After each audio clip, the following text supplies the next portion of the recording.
When ex-banker Latika Thukral joined up with two friends to create I Am Gurgaon, the idea was for citizens to partner with city governments to create sustainable practices within the city. Today, water is their focus. From the biodiversity park to the Wazirabad Bund restoration program to the Badshapur eco forest program, it is all opening up of public spaces and saving water for a city which has rapidly depleting resources. Today, Latika's team works with so many more people to make sure that this becomes a movement and every space that they have opened out becomes a public space for the city. Your first project with the city authorities, with the city, was the biodiversity park, right?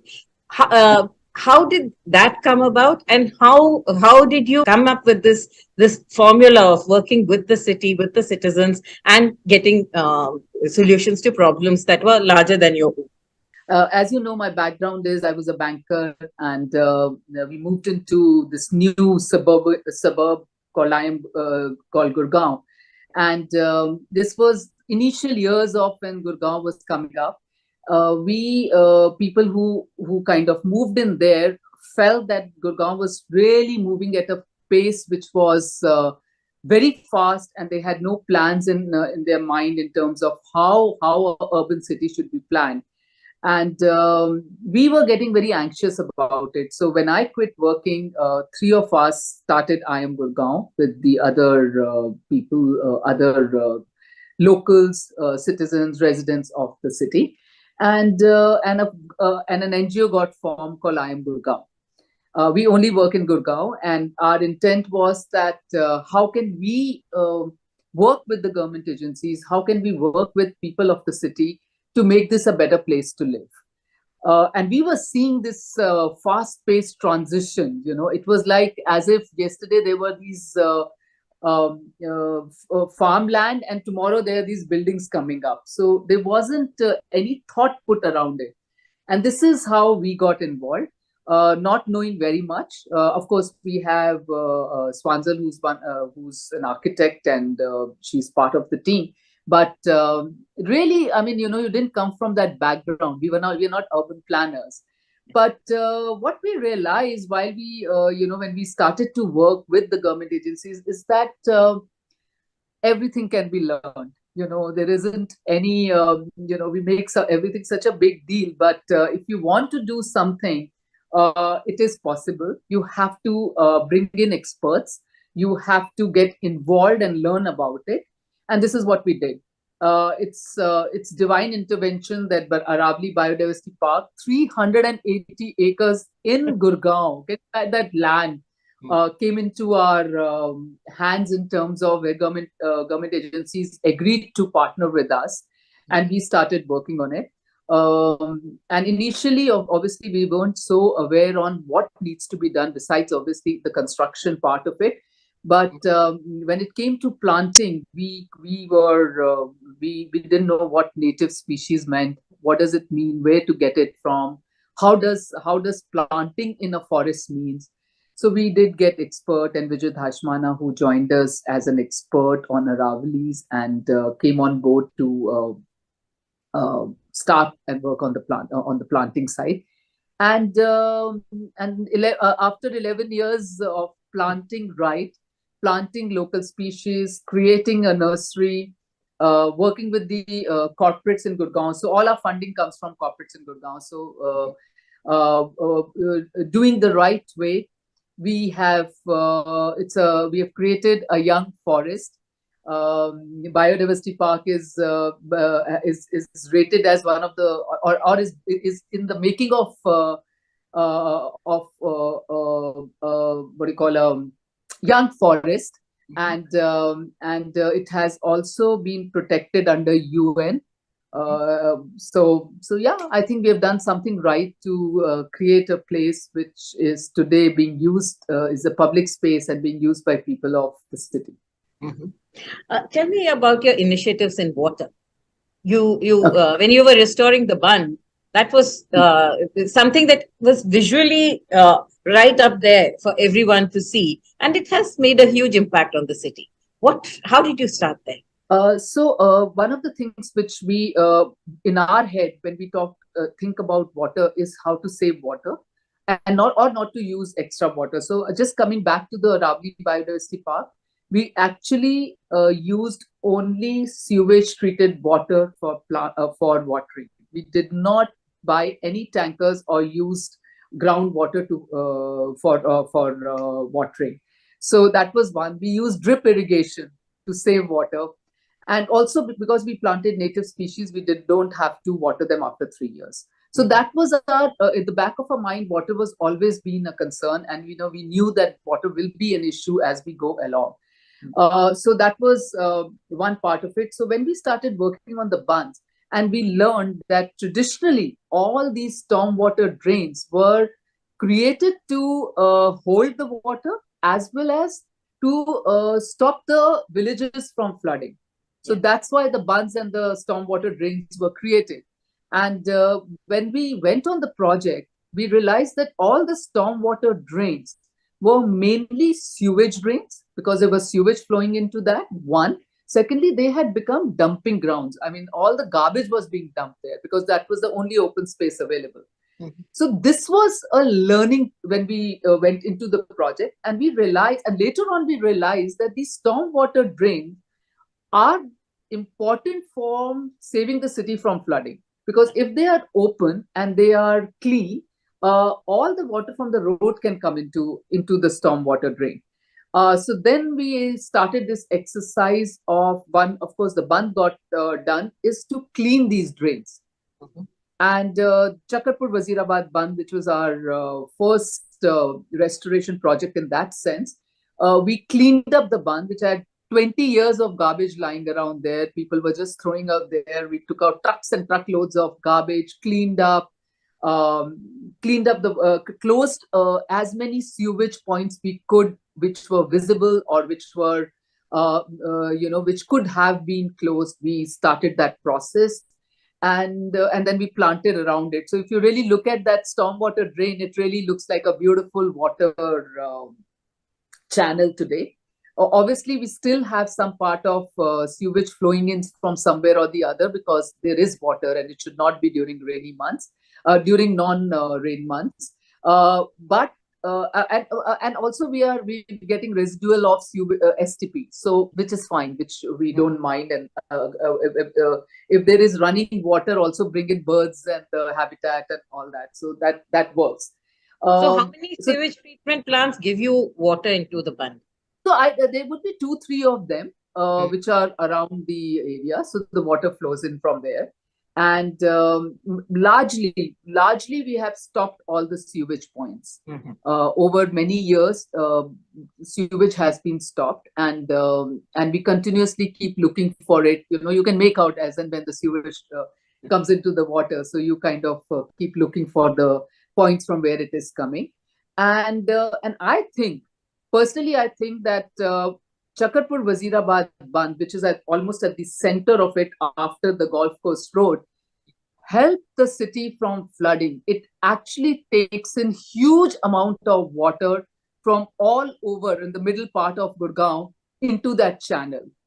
And that's when we realized that these creeks or these stormwater drains erstwhile were created to hold the water. And today what has happened is that with construction, the creeks have been closed. They are not given enough importance. And that got us started, that why is the water flowing on the road? Why is the water not going into the green areas? And as 3 years ago, I still remember that there was flooding in Gurgaon. I don't know if you remember, which was called Guru Jam. Guru Jam, right? And it was publicized in a big way in this country as well as outside the country. And at that point in time, GMDA, which is our local authority, was planning to get these drains made so that the water does not flow into the, on the road, but goes into the drain. And at point in time, we had a chief executive officer of GMDA, Mr. Kundu, who we could convince and tell him that why are we creating more drains? Why are we constructing when we already have existing creeks available in the city? And those creeks can become your water collection point. And these creeks could help the water to go into the ground.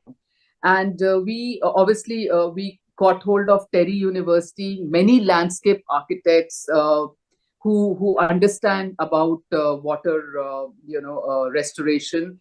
So at that point, Terry University did a report. We kind of hired them to do a report for Gurgaon to help us in advising that what should be done. I mean, we knew what needs to be done, but experts are experts, and we wanted this report to go to the authority so that if they take a decision, it is justified, and it has enough reasons for them to go ahead with a plan which wasn't earlier agreed on or was thought in their head. And there are officers who are ready to take those challenges, and Mr. Kundu agreed with it. And just not Mr. Kundu, in fact, at that time, all the officers at various levels agreed on this plan. And we decided that they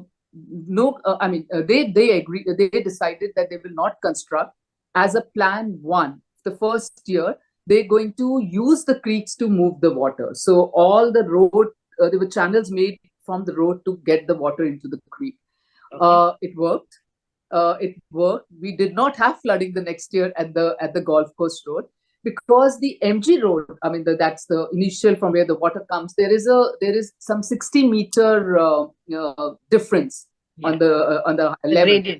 Gradient. The gradient, yeah. So that gradient, actually, the flow through used to go to the Golf Course Road, and the Golf Course Road could not take that much water. Right. But what happened was that with the creeks, the water did flow into the Golf Course Road. So Golf Course Road was getting only their water. So you had to just manage that. Yeah. And it worked. And all the forest areas were getting huge amount of water.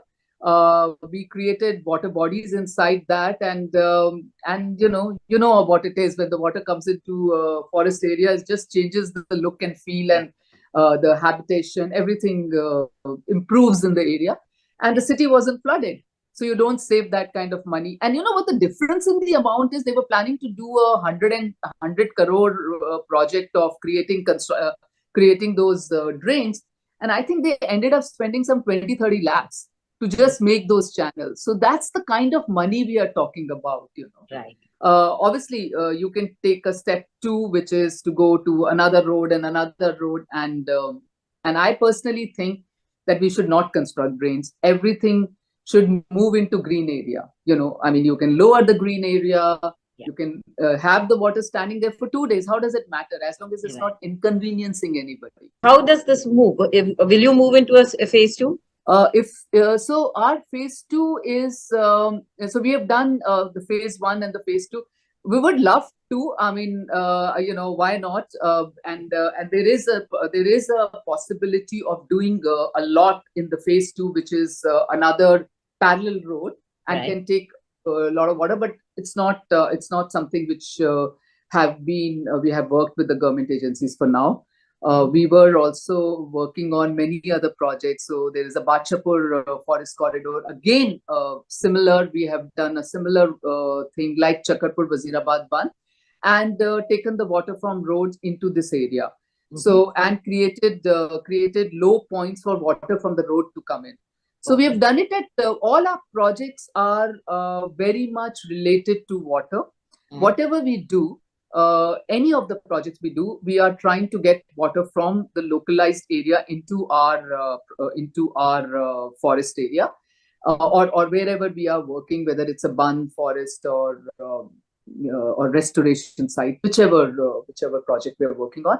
So water is a very important point. We also don't leave any sewage. So if there is a sewage coming into our site, we use that as water. So we clean it and hold it in the water body, or create a water body. Okay. So water is, and we have realized that it's not that difficult. It is just that you have to plan for it. You have to think through, and you have to find a way to take up every drop of water coming your way. I mean, just channelize it that it gets on into your localized water body. Have you actually compiled this data? Is the groundwater level rising? Is the visible sign is that the roads are not getting as flooded as they were earlier. But what about the seeping into the ground, recharging the aquifers? Is that happening? So of course it's happening, obviously, because you see the water and then there's no water, so it goes into the ground. You see when it's raining, you see the water flowing into the forest area, and 2 days later you don't even see that water. So of course, and plus we have created a lot of water bodies where it goes. But yes, we have not done that exercise of knowing how is it helping in terms of calculation. You can do calculations also based on how much rainfall you got, but is it changing the aquifer or is it improving the water level? No, I don't think we have done any work on it. Have you been able to convert others? I mean, people didn't care, right? A lot of people didn't care. It was not my problem. It was something that the city had to do. But increasingly, I find people getting involved in it, saying that it is my problem. If it's my problem, then I should be part of the solution. Have you noticed this? And if so, how? So I think so. A lot of corporates are also coming up and saying that we want to work on the restoration of water bodies. We want to work on on water. So there is a huge amount of awareness which has been created, and I think RWAs, local government agencies, everybody is talking about it today. Mm-hmm. And we work with the government very closely, and they are all the time talking to us on the same lines, that how can we channelize the water? Is that a possibility that it doesn't go on the main drain? Mm-hmm. See, end of the day, if we localize collection of water at various points, our pressure on the main drain will also reduce, and that is important. India has peculiar problems where sewage and stormwater gets mixed up at some places, and that kind of increase, takes away the drain capacity.